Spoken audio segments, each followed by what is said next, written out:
Hello everyone, welcome to my channel where I talk about personal finance. Today, I'm going to talk about the stock market ends 2025 with double-digit gains. The stock market recorded stellar year-end returns when markets closed on Wednesday for the last time in 2025. The performance marked 3 straight years of double-digit gains. The S&P 500 finished the year up 16%, while the tech-heavy Nasdaq climbed 19%. The Dow Jones Industrial Average closed out 2025 up 13%.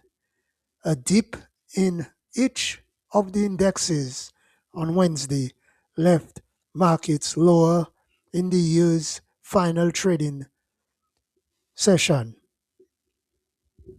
So, as I always say on this channel, you need to have some of your income invested in the stock market to help in building wealth for you and your family.